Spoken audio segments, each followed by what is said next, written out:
Vamos lá, para a gente encerrar sobre esponjas. Agora nós vamos falar da reprodução das esponjas, tá? Nós já estudamos as estruturas dela. Ela tem poros, ela tem átrios, ela tem ósculos, ela tem coanócitos, ela tem amebócitos, ela tem espículas. Então nós estudamos as estruturas de um porífero, mais conhecido como esponja. Agora nós vamos falar sobre a reprodução desses poríferos ou esponjas. Página 185. O livro de vocês fala assim: a forma mais comum de reprodução de uma esponja é assexuadamente. O que é assexuadamente, tia Dani? Sem a presença de gametas masculino e feminino. Uai, como assim, tia Dani? Pode, pessoal, uma esponja ser cortada, né? Soltar um pedaço dela, e esse pedaço dela, a partir desse pedaço, ela pode formar uma nova esponja. Isso é chamado de reprodução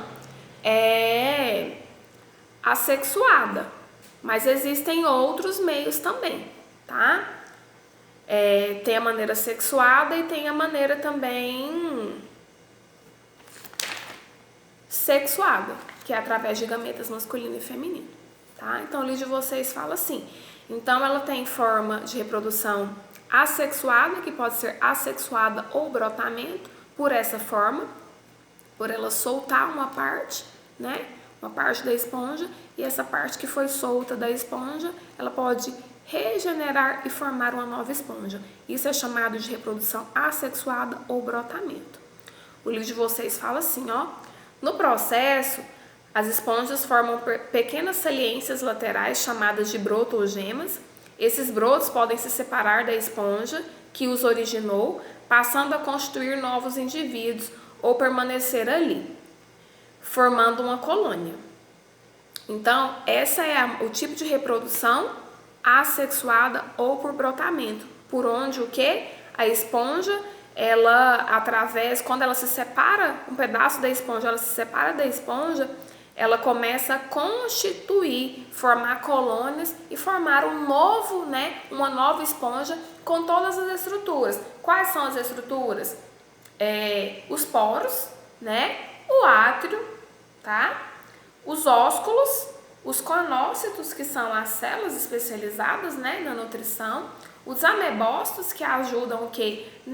No restante da digestão e na produção das espículas, as espículas, e aí que o livro de vocês mostra, ó, mostra uma esponja, mostra os poros, por onde entra a água, mostra o átrio, que é a parte central da esponja, tá?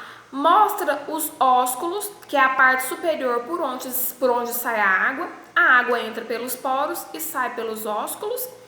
Mostra também os coanócitos, lembrando que os coanócitos eles são flagelados, né, que ele captura alimento e nutre toda a célula da esponja.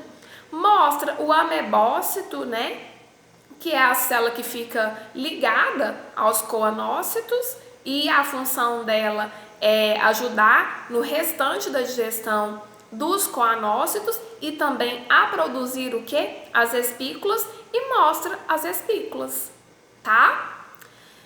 Então é assim que funciona a reprodução assexuada ou por brotamento de uma esponja ou porífero. Agora vamos na página 186, aonde a gente vai falar da forma sexuada, tá? Lembrando que a forma sexuada ela tem gameta masculino e feminino. E eu vou voltar e falar sobre regeneração, tá? De uma esponja. E vamos falar em pratos limpos para encerrar sobre poríferos. Então agora vamos falar da reprodução sexuada, que também acontece em esponjas, tá?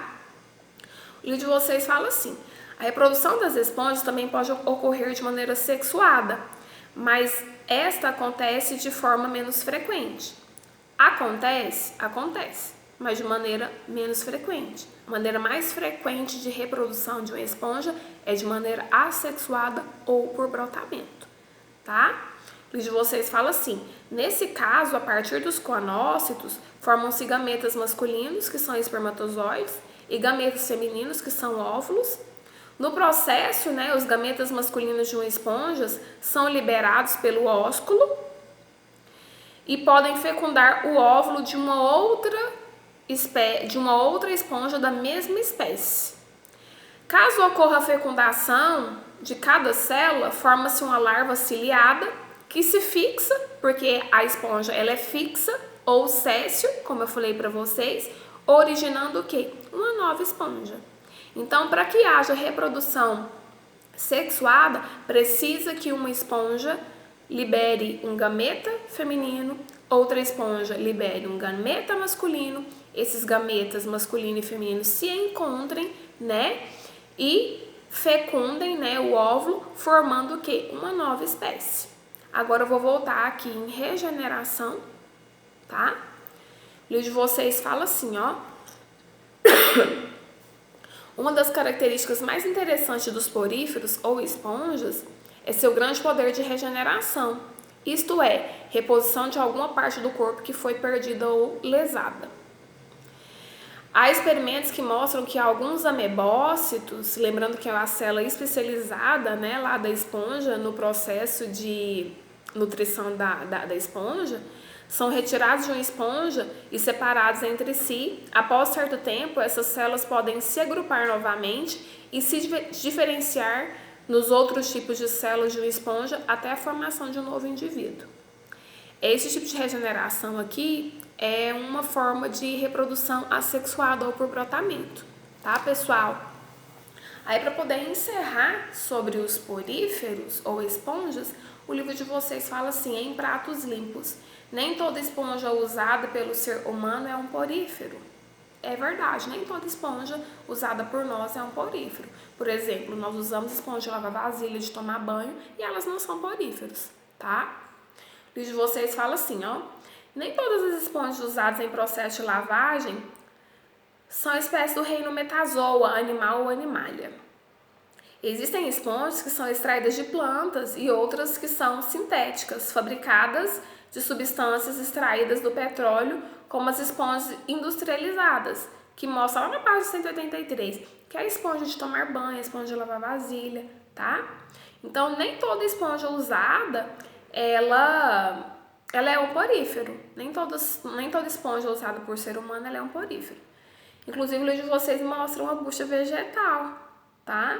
É uma bucha vegetal, aqui mostra que ela varia entre 40 centímetros até 1,60 m, que ela é originada de um fruto.